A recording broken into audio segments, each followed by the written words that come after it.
Hello students, आपको codex उदय में तहे दिल से स्वागत है। तो हम इस वीडियो में क्या डिस्कस करेंगे कि हम इस वीडियो में कुछ कीवर्ड्स डिस्कस करेंगे जो कि हम वो फंक्शन के वो कंप्लीट जो ट्यूटोरियल आने वाले हैं जिसमें आप हर एक वीडियो में वो देखोगे। मे भी आप कंफ्यूज ना हो, तो मैंने वो सारा का सारा इम्पोर्टेंट कीवर्ड्स मैंने वो डिस्कस करने का सोचा। तो हम इसे स्टार्ट करते हैं। तो फर्स्ट कीवर्ड ये है कि पास।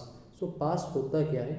तो it act as a placeholder. First thing, इसका कुछ काम नहीं होता है। जब पाइथन इंटरप्रेटर इसे देखता है तो इसे इग्नोर कर देता है। इसका मतलब ये है कि मैं आपको बता देता हूँ वो एक्चुअल रीज़न क्या है कि हम इसे क्यों यूज़ कर रहे हैं। ठीक है, तो हम क्या क्यों यूज़ करते हैं। लेट्स सपोज मैं एक फंक्शन लिखता हूँ डेफ, फिर मैं लिखता हूँ that functions any function name. फिर मैं क्या करता हूँ, यहाँ पे मुझे अभी कुछ नहीं लिखना, तो मैं इस जगह को छोड़ के अगर इसे रन कर दूंगा तो यहाँ पे एरर आएगा। तो इसी को ही अवॉइड करने के लिए हम वो पास को यूज़ करते हैं। और इसका और एक काम होता है to it help to create a skeleton code.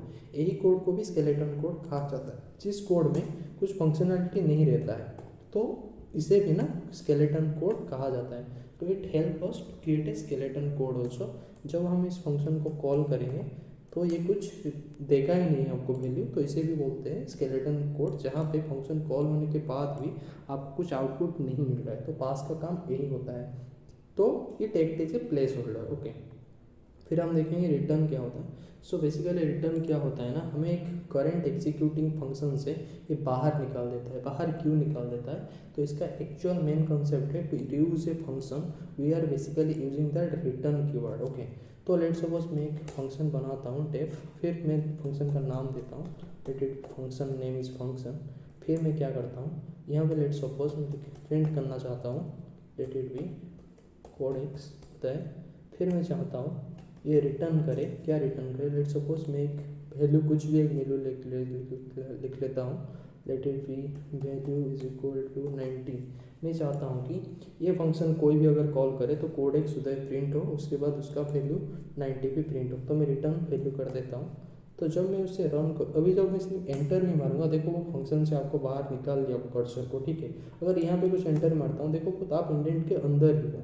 अगर रिटर्न के बाद आप एंटर मारते हो, वो फंक्शन से ऑटोमेटिकली आपको बाहर निकाल देगा। तो ये रियूजिबिलिटी के लिए एक्चुअल में फंक्शन में यूज होता है। तो जब हम फंक्शन को कॉल करते हैं फंक्शन के नाम के साथ, तो वो कोडेक्स उदय 90 प्रिंट कर देगा। फंक्शन का काम यही होता है, ये आपको एक फंक्शन से बाहर निकाल देता है, और ये अचीव करने में हेल्प करता है रियूजेबिलिटी फंक्शनलिटी को। फिर देखेंगे कंटिन्यू कीवर्ड क्यों आता है।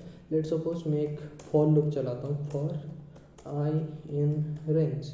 लेट सपोज मैं दे देता हूँ फॉर आई इन रेंज 7, तो वो 6 तक चलेगा। मुझे चाहिए if the I value is equal to 4, तब हमें क्या करना है ना, मुझे कंटिन्यू करना है। इसका मतलब ये है, फिर मुझे क्या करना है, प्रिंट आई। अभी मैं जब उसे रन करूँगा, देखो वो 0 1 2 3 प्रिंट किया पर 4 को प्रिंट नहीं किया। तो इसका काम यही होता है, अगर हम कुछ सम कंडीशन को इग्नोर करना चाहते हैं, मतलब कुछ कोड को कुछ अनयूज्ड अननेसेसरी कोड को हम शो करना ही नहीं चाहते, तो हम ये कंटिन्यू कीवर्ड को यूज करते हैं। जब हम कंटिन्यू लिख देंगे, एक सर्टन कंडीशन मीट होगा तो वो स्टेटमेंट को इग्नोर कर देगा। तो जब आई का वैल्यू 4 हुआ तो वो 4 को प्रिंट नहीं किया। फिर वो नेक्स्ट स्टेप में फर्दर किया 0 1 2 3, फिर 4 नहीं हुआ 5 6, फिर आया ब्रेक। तो ब्रेक क्या होता है ना, it is use to break a current executing loop. So let suppose मैं फॉर लूप लिखता हूँ for I in range let it be same 7 लेता हूँ। फिर लिख देता हूँ if I is value is 4। जब आई का वैल्यू 4 होगा, आप इसे ब्रेक करवा दीजिए, नहीं तो आप प्रिंट करवाइए आई को। तो जब मैं रन करूँगा, देखो 1 2 3 हो गया, जब 4 हुआ वही लूप को ही पूरा ब्रेक करके निकाल दिया। पर कंटिन्यू में क्या होता है, जब वो कंडीशन को मैच करता है, वो बस वो स्टेटमेंट को इग्नोर करके फर्दर कंटिन्यू करता है। पर ब्रेक में ऐसा नहीं होता है। फिर आया एग्जिट। तो एग्जिट क्या होता है, एक्चुअल में ये क्या करता है ना, पूरा प्रोग्राम को टर्मिनेट कर देता है। मतलब it's kind of a thing, जब हमें कोई भी तरह का एरर हैंडलिंग करना पड़ता है, तब हम ये एग्जिट को यूज करते हैं। तो इसका सबसे बेस्ट एग्जांपल है एरर हैंडलिंग। ये भी किसी एक वीडियो में मैं बताऊंगा, जब लाऊंगा एक वीडियो एरर हैंडलिंग को लेके, तो तब मैं बता दूंगा वो एरर एंड एक्सेप्शन हैंडलिंग होता क्या है।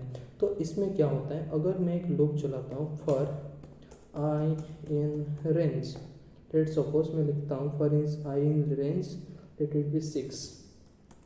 If I is value equal to let suppose 5, let suppose 3, then exit,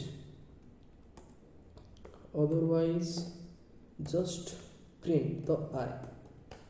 it will print the I value. पर जब वो 3 होगा ना, ये पूरा एक कर्नल को ही बंद कर देगा. देखना, मैं उसे रन करता हूँ तो 1 2 3 4 5 हो गया, पर ये देखो लिख दिया your kernel appears to have died and it will restart automatically. मतलब ये क्या करता है ना, ये पूरा इस कर्नल को ही बंद कर देता है, पूरा प्रोग्राम को टर्मिनेट कर देता है.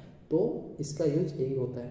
तो मुझे लगता है कि आपको ये लाइक 5 कीवर्ड अच्छे से समझ आया होगा. अगर अच्छा लगा ये वीडियो तो आप इस वीडियो को लाइक करिए. अगर आप अपने दोस्तों के साथ शेयर करना चाहें तो कर सकते हैं ये चीज़ को. तो मिलते हैं नेक्स्ट वीडियो में.